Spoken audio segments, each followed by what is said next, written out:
Je sam svoje sreče kovač? Ne. Kovačeva kobila je prišla žejna čez vodo.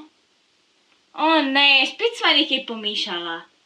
Včasih prav ne razumem, kaj kakšni pregovori in reki pomenijo.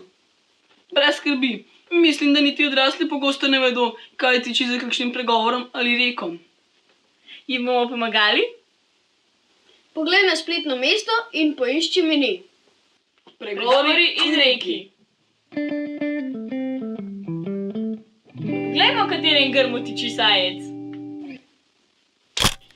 Pregovor je stavek iz neke zgodbe, ki te nekaj nauči. Biti bela vrana. Biti bela vrana pomeni sreča. Rek, biti bela vrana. Bele vrane so tako velika izjema kot beli kosi. Ampak obstajajo, opazimo jih takoj, tudi med ljudmi. En dobrotnik med 100 škodoželjneži je prava bela vrana, naredi pa veliko dobrega. En lump med poštenjaki pa je tudi bela vrana, povzroči pa samo ljubo zgago. Bela vrana si lahko v slabem ali pa v dobrem, skriti se pa ne moreš. Naj človek pol sveta obteče, najboljši kruh doma se peče. Naj človek pol sveta obteče, doma se najboljši kruh peče. To pa kar vprašajte moja mami, ona ga res. Pregovor. Naj človek pol sveta obteče, najboljši kruh doma se peče. O, ali so avstrijski rogljički slajši, sploh pa tržaški in francoski. Tele naše žemlje so pa res brez pravega okusa. Sploh je pa vse po vrsti slabše kot drugod. Dajmo se prepričati. Pojdimo v širni svet. Ni slabo, imenitno, dokler je polno denarnice, je fantastično. Kaj pa zdaj, ko je prazno? Domov podrodni krov. Babi, kako je tvoj kruh dober? 1A. Ena lastovka še ne naredi pomladi.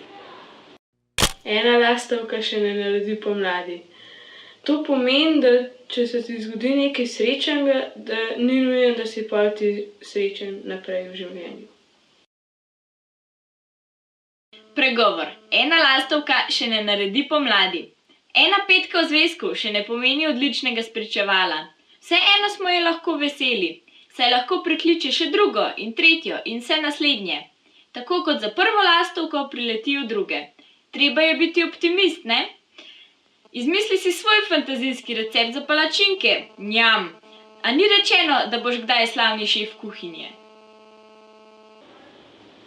Priden kot mravlja. Priden kot mravlja pomeni, da je nekdo zelo delaven in se nikoli ne ustavi. Rek. Priden kot mravlja. Jaz poznam samo hudo mravljico, tisto iz pesmice. 6 črnih nog je imela. Nič ne piše, da je pridna. A ja, včasih pa katera res tovori na rami kako dolgo reč, 3-krat večjo od sebe. Častna mravljična. Naj bo, pa mravljišče je tudi pospravljeno. No, bom pa še jaz kdaj pridna kot mravlja. Laž ima kratke noge. Laž ima kratke noge. To pomeni, da če se lažeš, da ne prideš daleč. Če se zlažeš, te hitro ujamejo. Pregovor. Laž ima kratke noge. Laže, pa ne ciciban. Se spomniš iz pesmice Otona Župančiča? Lažnivcu se že kar zareče in se kar sam zapeclja. Reče, da nima ključa od vrat, v resnici pa ga je prav slabo skril za vrat. Niti enega kroga okoli svoje glave ni pretekel. Ha, kot pravi čebelica v pesmici. Takoj mu bridko želo zapičim v trdo čelo. Na olimpijadi resnice zato ne zmaga laž, ker ima prekratke noge. Kdor visoko leta nizko pade. Kdor visoko leta nizko pade. Kdor je preveč slaven, je lahko kmalu tudi na tleh. Kdor visoko leta nizko pade. Tega niti slavni Ikar ni vedel, dokler se ni znašel na tleh. Žal ni predvidel, da mu bo sonce stopilo v vosek. Druga stvar pa je navadna domišljavost. Ne domišljija, domišljavost. Razcveti se v kaki nori glavi. Njen lastnik trdi, da bo pri testu dosegel vse točke. V resnici pa, malo previsoko je letel.